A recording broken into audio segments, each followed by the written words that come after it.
Olá, pessoal, tudo bem com vocês?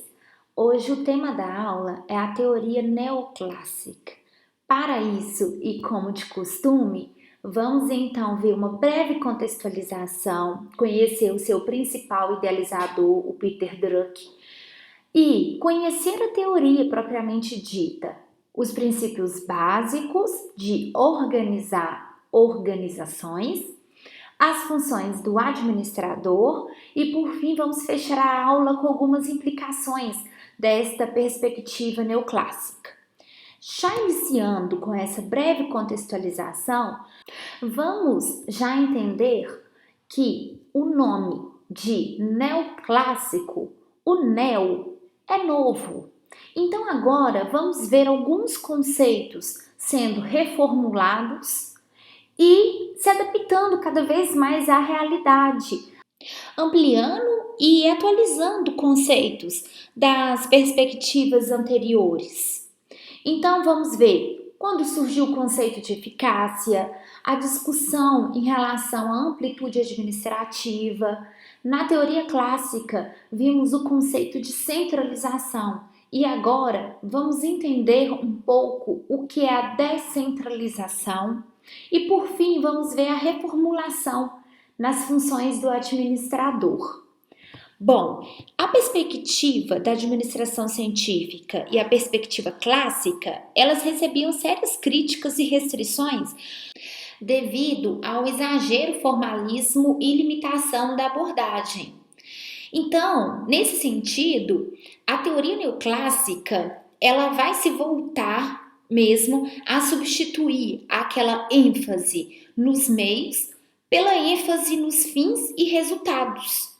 Então foi uma concepção até certo ponto invertida em relação ao passado. Os objetivos são mais importantes do que os meios ou métodos utilizados. A eficácia deve estar acima da eficiência, segundo os neoclássicos. Temos então aí, como um dos principais influentes, o Peter Drucker. Ele, consultor, escritor, acadêmico e considerado um guru da administração. Ele foi considerado um dos maiores pensadores do campo nos últimos tempos, colaborando aí com análises presentes, futuras, a respeito da gestão de organizações. Inclusive, ele chegou a tratar de assuntos contemporâneos como a globalização, os benefícios da descentralização dentro das empresas, que ao promover autonomia, ganham agilidade em seus processos, criatividade, dentre outros. E a teoria neoclássica, propriamente dita, ela consiste em apresentar como que a administração ela deve compreender ações voltadas a orientar, dirigir, controlar esforços de um grupo de pessoas que tem um objetivo comum. Então é como vimos mesmo na definição de organizações e até mesmo quando falamos na teoria clássica que as organizações elas têm que ter uma unidade de direção. E nesse sentido, a figura do administrador, que vai ser aquele que de fato vai conseguir possibilitar o alcance desses objetivos. Então, quando falamos dessa troca de perspectiva agora para os fins, para os resultados, estamos falando que as organizações elas têm que ser o que agora? Eficazes. E quando falamos em eficácia, significa fazer as coisas certas. Quando falávamos de eficiência, seria fazer certo as coisas. Então estávamos pensando e refletindo muito sobre os meios, bem voltados aí para menos tempo, menos orçamento, menos pessoa, menos matéria-prima, ou seja, menos recursos. E, consequentemente, menos desperdício. Agora, quando falamos em ser eficaz, estamos falando então agora de uma tomada de decisão que foque no objetivo da organização, no seu resultado. Como, por exemplo, uma organização do setor esportivo, um time de futebol, por exemplo. Então, a administração, ela geralmente se preocupa com o resultado final. Então, todo aquele processo envolvido, a contratação de um técnico, a seleção e também contratação dos jogadores de futebol, a escolha da equipe quanto fisioterapeutas, nutricionistas, médicos, toda a questão do espaço físico, aquisição de equipamentos para treinos. Então, estamos falando aí que toda a questão do processo, muitas vezes, não é considerada a questão de vamos ter um menor número de pessoas trabalhando, ou vamos ter aqui agora um menor recurso financeiro envolvido, e pensar somente no meio, sendo que o resultado final desse tipo de organização seria o ganho de um campeonato ou de determinada partida. Então, nesse caso, são organizações que buscam ser mais eficazes. Por isso, muitas vezes, infelizmente, elas extrapolam os seus orçamentos, justamente pela preocupação de não vamos ficar restritos, preocupados aos meios. Vamos então tentar contratar os melhores jogadores, o melhor técnico, ter uma equipe técnica aqui também muito capacitada, toda uma estrutura, porque o foco é o fim, o resultado e ser campeão. Então, quanto características da teoria neoclássica, nós temos então que a ênfase na prática da administração, ela ganha cada vez mais destaque. Por quê? Existe agora essa busca de resultados, de alcance de objetivos ainda maior. Ou seja, os neoclássicos, eles desenvolvem conceitos de forma prática e utilizável, visando mesmo a ação administrativa. A teoria somente ela tem valor quando é operacionalizada na prática, segundo esses neoclássicos. Quando a gente fala dessa questão de reafirmação dos postulados clássicos, é porque a perspectiva neoclássica ela é uma reação à influência das ciências do comportamento, que deixou de lado os aspectos aí econômicos e que envolvem mesmo o comportamento das organizações no geral. E eles pretendem colocar as coisas em seus devidos lugares. E para isso, eles vão então retomar parte do material desenvolvido pela perspectiva clássica, mas vão o quê? Redimensionar, reestruturar, dar uma outra roupagem, configuração mais atualizada, mais flexível, mais ampla. Quando a gente fala nessa ênfase nos princípios gerais da administração, nós temos que os neoclássicos, eles vão redefinir os princípios clássicos, agora tomados como os critérios mais elásticos para a busca aí de soluções para as empresas e organizações. Então, nesse aspecto, quando vimos na teoria clássica, existem 14 princípios da administração, aqui agora a gente vai ver essa síntese, a partir do próximo slide, inclusive. Quando falamos da questão da ênfase nos objetivos e nos resultados, é que toda organização existe não para si mesma, mas para alcançar objetivos e produzir resultados. E aí toda organização, ela deve ser o quê? Orientada, estruturada, avaliada em função dos seus objetivos e resultados. Daí a ênfase nos objetivos, gente, e resultados pretendidos como meio de avaliar o desempenho organizacional é que se destacam de fato na teoria. E por fim, temos também o ecletismo da teoria neoclássica, ou seja, embora eles são fundamentados, os neoclássicos, na perspectiva clássica, eles são ecléticos, eles acabaram absorvendo também conteúdos de outras perspectivas mais recentes. Vamos ver isso melhor a partir de algumas evoluções de conceitos clássicos. Então, o que acontece? Eles acabam de alguma forma afirmando que a administração é uma técnica social. E toda organização, ela é constituída por pessoas. Então, logo, a administração tem que ser uma atividade essencial a todo esforço humano ali coletivo. Então, a gente pode considerar aqui empresa industrial, de serviços, exércitos, hospitais, igrejas. E o ser humano, cada vez mais, ele vai necessitar o quê? Cooperar com outras pessoas para atingir seus objetivos. Então, nesse sentido, a administração é basicamente a coordenação de atividades coletivas e grupais. E aí temos então quais são esses princípios básicos de organizar organizações.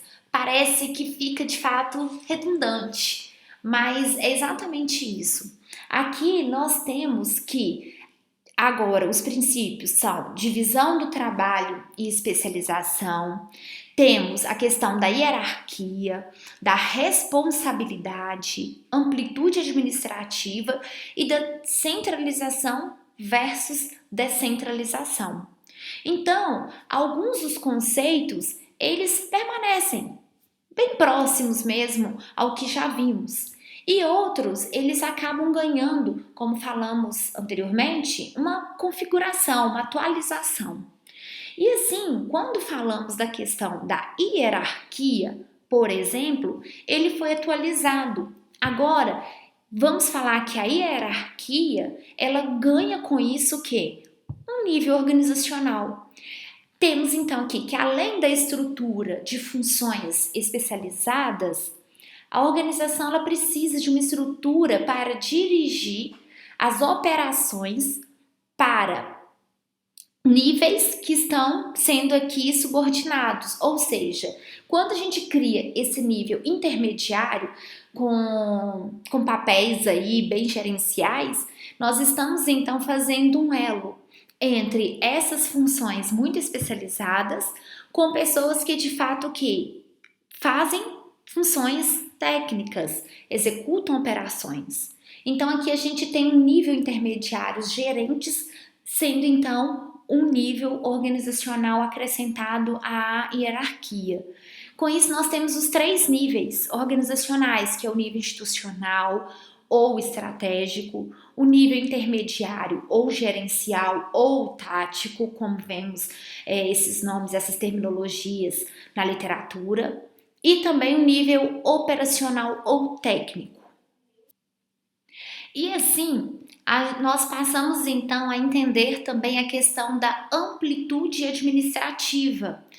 Porque os neoclássicos, eles discutem a amplitude administrativa ou amplitude de comando ou a amplitude de controle como o número de subordinados que o administrador pode supervisionar.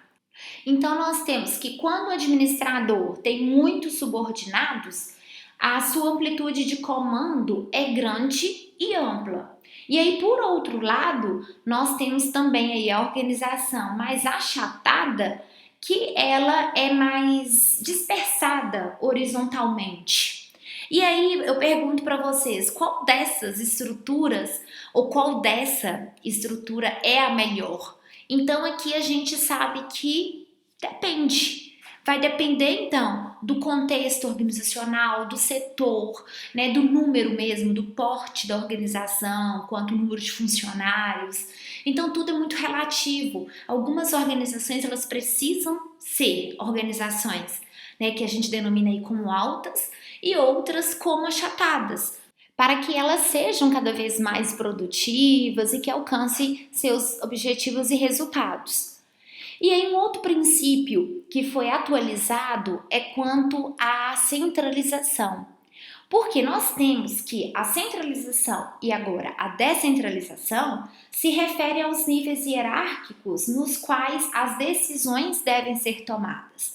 Então vimos isso anteriormente. Centralização tem relação com tomada de decisão, o poder de tomada de decisão, na verdade.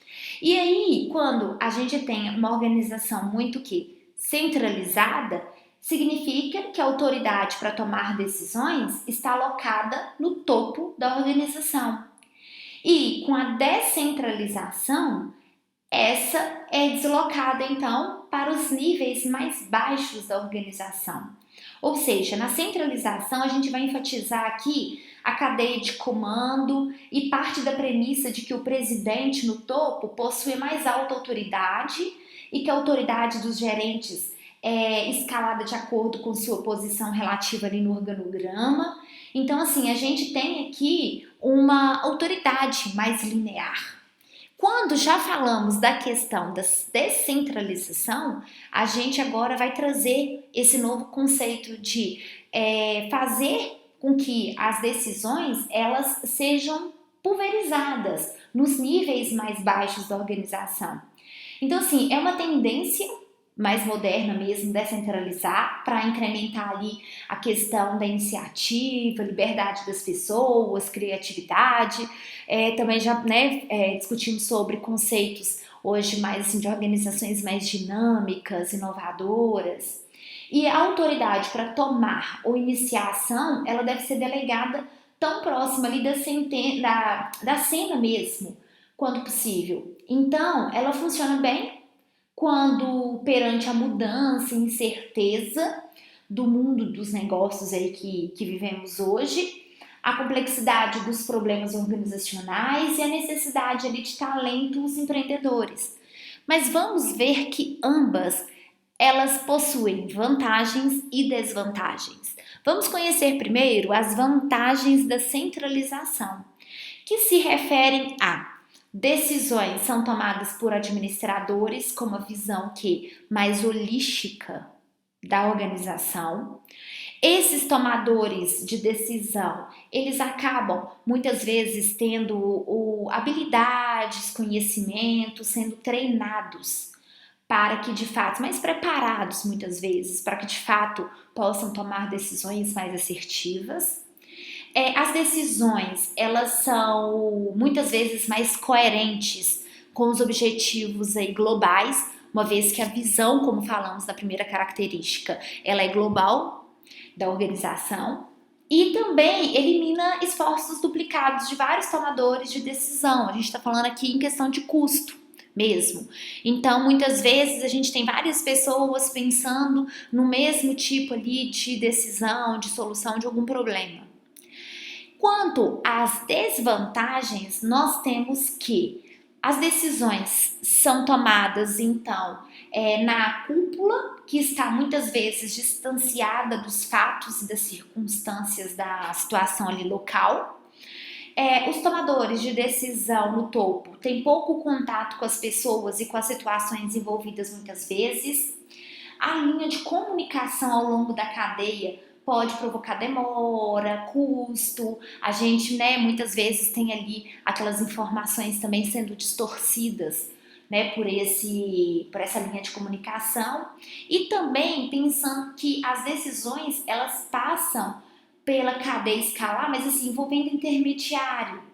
E com isso, quando a gente fala nessa questão aí de demoras, de distorções, erros pessoais no processo de comunicação, acaba sendo uma questão muito séria. Então, de decisões não sendo bem implementadas. Vocês devem lembrar de um episódio que já passou no jornal Fantástico e que tratava exatamente disso. Pegavam um administrador, um presidente, um gestor, alguém que fazia parte ali do nível estratégico, e ele começava a vivenciar ali uma situação do nível muitas vezes técnico, operacional. E ficavam muitas vezes chocados porque tinham feito investimentos enormes em sistemas, por exemplo, e que na verdade não era necessário, porque uma simples calculadora, por exemplo, resolvia aquela situação ali no chão de fábrica. Ou até mesmo investir nesses sistemas e lá no chão de fábrica, as pessoas ali na linha de produção não tinham acesso a um computador. Então, são decisões que não são tomadas de acordo com a realidade bem específica mesmo daquele cenário, daquela situação. E quando falamos também em descentralização, temos vantagens e desvantagens. Uma vantagem seria que as decisões elas são tomadas mais rapidamente, os tomadores de decisão têm muitas vezes mais informações detalhadas ali sobre a situação, vai promover muitas vezes a moral. Então, à medida que eu recebo essa autonomia, essa liberdade, isso traz para a pessoa, né, uma certa motivação, reconhecimento. E também vai proporcionar ali excelente o quê? Treinamento, porque as pessoas elas precisam para isso serem também capacitadas. Quanto à questão da desvantagem, é que pode ocorrer uma falta de informação e coordenação ali entre os departamentos envolvidos, por causa realmente da ausência dessa visão mais global da organização. O maior custo, porque a gente falou anteriormente, né, que nós vamos precisar aí treinar esses administradores médios, que hoje a gente utiliza muito esse termo, média gerência. Temos também ali um risco da gente ter cada departamento buscando seus objetivos próprios, e aí a gente já não tem mais aquela univocidade mesmo, a unidade de direção. E também porque as políticas de departamentos ali, elas podem variar de um para outro. Então, seja, em determinada situação, a centralização ela vai se encaixar e vai ser, de fato, necessária.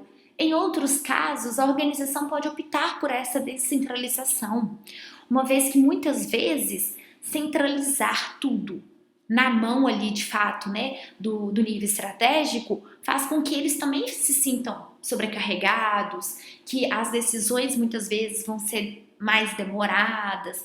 Então a gente tem que avaliar muito esses pontos, as vantagens e as desvantagens ao adotarmos, né, uma dessas duas estruturas. E aí, por fim, a gente tem agora então uma atualização também nas funções do administrador. Nós vimos na teoria clássica que era prever, organizar, comandar, coordenar e controlar. E aí, com isso, os neoclássicos, eles já consideram que coordenar e comandar poderiam ser funções unidas. Então, para isso, usaram o termo direção, que vamos ver agora mais adiante. Quando falamos, então, da função do administrador quanto ao planejamento, agora, então, foram detalhadas algumas dessas atividades, dos papéis que o administrador ele deve assumir quanto ao planejamento. Então, dentre vários, nós temos aí que no planejamento nós vamos conseguir definir objetivos, avaliar a situação atual, desenvolver premissas para onde que a minha organização quer chegar, onde a organização quer estar no futuro, muitas vezes pode ser até próximo, né, 3 a 5 anos. Também e principalmente o que fazer, quando fazer, para que nós possamos então alcançar esses objetivos, que seria nada mais e nada menos que implementar mesmo um plano de ação. Então nós temos que planejar, vai ser de forma bem resumida, definir objetivos, escolher as ações e depois que a gente ter então essas ações, ou seja, as estratégias, o que fazer, eu vou então definir quando fazer, quem vai fazer, como, qual a sequência, que seria na verdade a criação do plano de ação. Agora, cabe a gente ressaltar, e no curso de engenharia de produção, vocês veem isso melhor na disciplina de planejamento estratégico e mercadológico.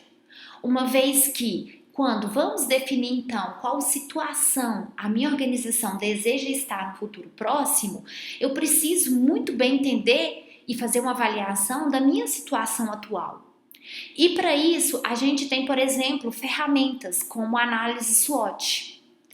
E essa análise, quando a gente fala do SWOT, a gente está falando aí mesmo, né, das iniciais de forças, fraquezas, oportunidades e ameaças. E quando eu tenho, então, uma análise dos fatores que podem me ajudar, ou seja, as minhas forças, eu estou falando aqui de fatores internos, eu vou conseguir o quê? Avaliar quais são os meus melhores recursos, qual a vantagem competitiva que hoje eu tenho, nível de engajamento dos meus clientes. Então aqui é olhar a organização mesmo dentro da sua fronteira. E ainda, pensando dentro dessa fronteira, eu posso analisar os fatores que me atrapalham, que seriam as minhas fraquezas. Então aí eu tenho, né, como que hoje está a minha mão de obra? Tá voltando conhecimento, treinamento? O que eu poderia fazer melhor? O que nos faz perder vendas ou aumentar custos, por exemplo? Mas ainda é muito importante também ter uma visão do que são hoje as oportunidades? Quais são hoje as ameaças que também podem atacar a minha organização? E aí, nesse contexto, quando eu falo de oportunidades, seriam as forças externas que podem influenciar positivamente a minha empresa. E por outro lado, as ameaças seriam os pontos externos que influenciam negativamente a minha empresa. Eles precisam ser tratados porque, de alguma forma, eles vão atingir os resultados organizacionais.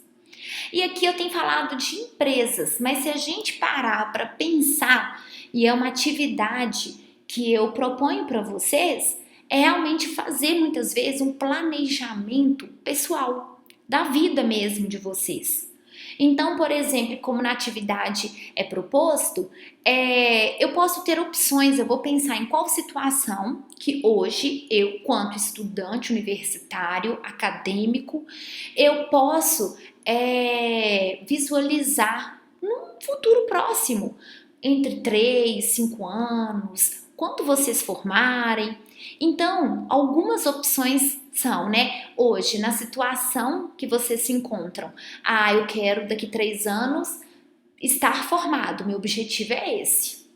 Ou não, eu quero estar já trabalhando, atuando como engenheiro de produção. Ou ainda, não, eu posso atuar na carreira acadêmica, ingressar aí num programa de pós-graduação. Só que aí, quando agora a gente define qual que é agora o meu alvo, o meu rumo, o meu objetivo, eu então agora não tenho mais qualquer caminho sendo ali para mim propício. Então eu devo alinhar as minhas ações de forma coerente para eu conseguir atingir esse objetivo. Então, analisar a minha situação, ver hoje o que eu tenho enquanto força e fraqueza, ameaça, oportunidade, é um direcionador assim, incrível. Por quê?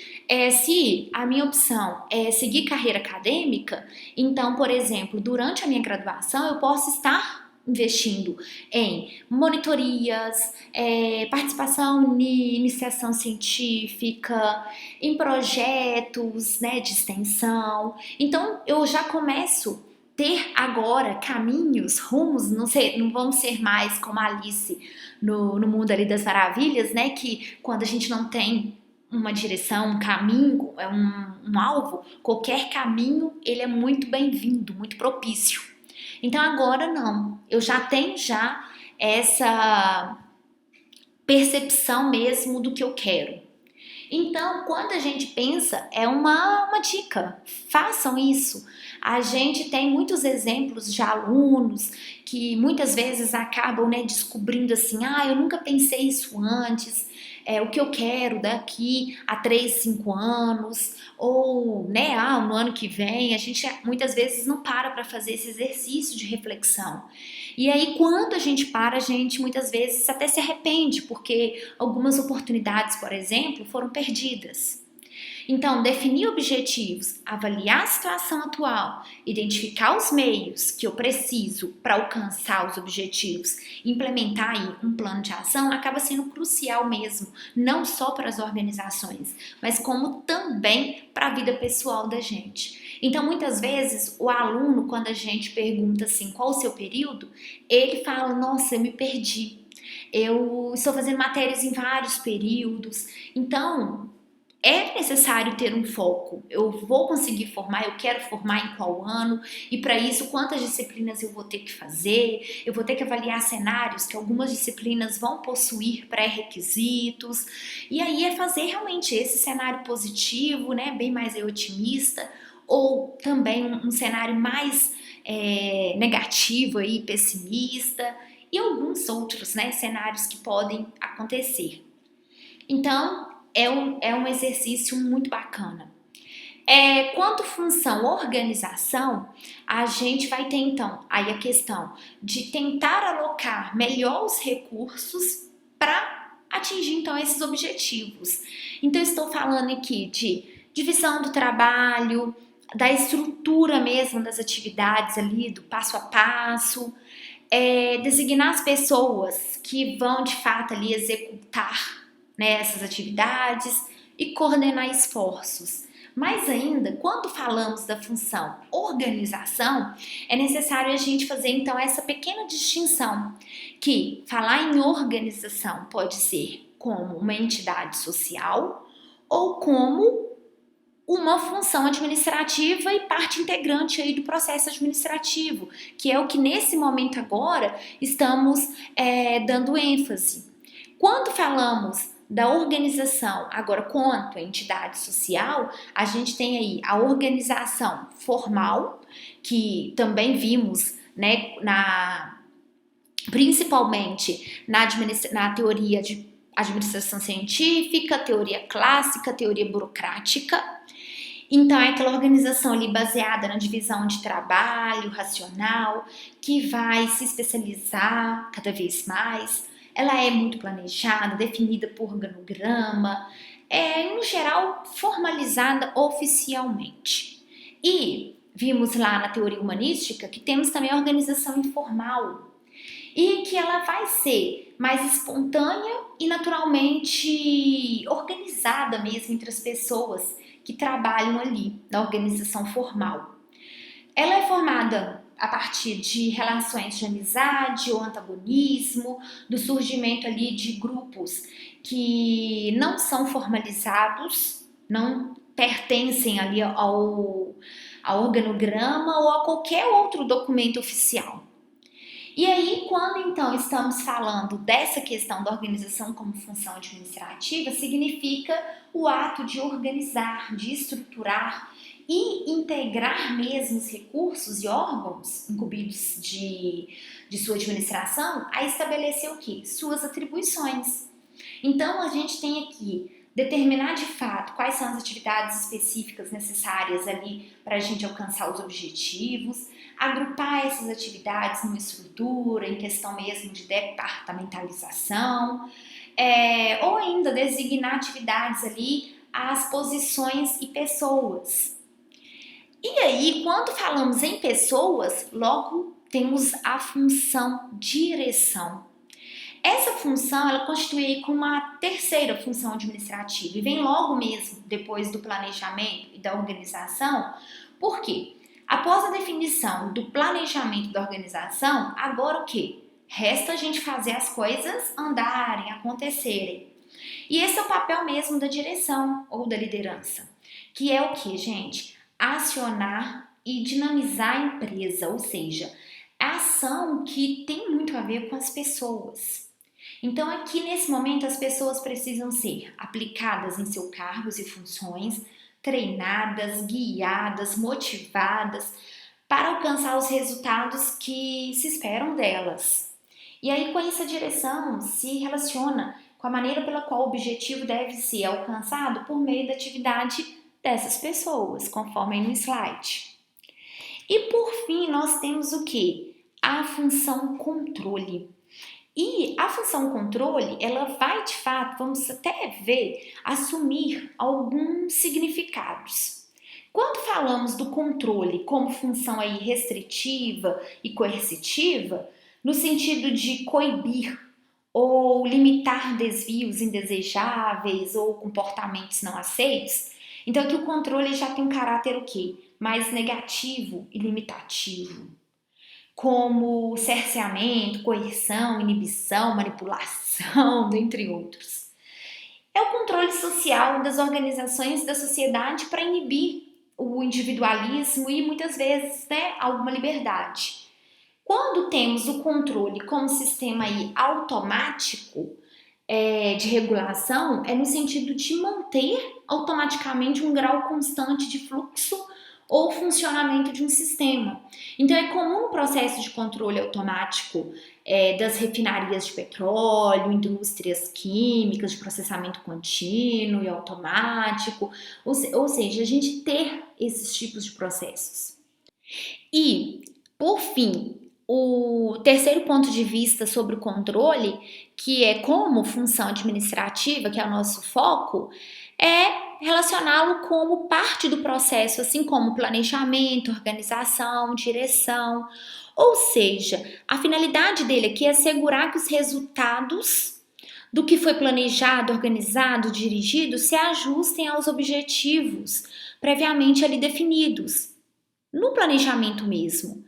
Então aqui a gente tem que a essência do controle reside em verificar se a atividade controlada está ou não alcançando os objetivos ou resultados desejados e além disso a gente entender mesmo, ter, né, ali um guia de um processo que vai de fato nos guiar a ter atividades ali bem definidas, com ações corretivas, com comparação entre desempenho atual e o padrão estabelecido. Então, para isso, a gente tem, no primeiro momento, né, o estabelecimento aí de padrões. Vamos depois, posteriormente, observar mesmo, buscar informações do desempenho ou do resultado ali que está sendo controlado, fazer essa comparação e, por fim, ter de fato muitas vezes uma ação, ou seja, as variações, os erros, os desvios, eles devem ser apontados e corrigidos para que as operações sejam de fato normalizadas. Então aqui a gente tem a ação corretiva visando fazer com que o desempenho tenha conformidade com o planejado mesmo. E assim a gente então encerra trazendo quais foram as implicações da teoria neoclássica. Então a gente pode então perceber que a perspectiva neoclássica, ela se assenta densamente mesmo no processo administrativo para explicar como as funções administrativas aí são desenvolvidas nas organizações, como que elas podem ser de fato operacionalizadas. E com isso nós vimos que as funções administrativas antes definidas pelos autores clássicos, elas são hoje aceitas pelos neoclássicos, mas sem os princípios mesmo mais prescritivos, normativos, que tornavam elas de fato mais rígidas. E nós temos aí a modificação, né? A gente tem agora a função direção. Além disso, temos que o processo administrativo, ele se mostra mais flexível, maleável, adaptado mesmo a situações variadas e transformação. E o processo, ele vai consistir mesmo em um fluxo de atividades consecutivas. Para o quê? Para a gente conseguir alcançar determinados objetivos. Então, a gente tem um início, um meio, um fim e uma sequência lógica e racional de ações que vão se completando ali mutualmente. Assim, a gente pode concluir que o processo administrativo ele não é somente o núcleo da perspectiva neoclássica, mas o fundamento da moderna administração. Então, hoje temos isso, né, muito bem claro pelos administradores, quais são as funções, o que cada uma delas tem ali como essência, e nenhuma concepção assim mais avançada conseguiu ainda deslocar essa posição e, né, esses conceitos aí trazidos pela teoria neoclássica quanto às funções do administrador. Então são essas as nossas referências utilizadas e cabe destacar que o material ele foi gerado principalmente a partir dessas e também de materiais extraídos da internet e é um material exclusivamente voltados para fins acadêmicos e ilustrativos. Muito obrigada!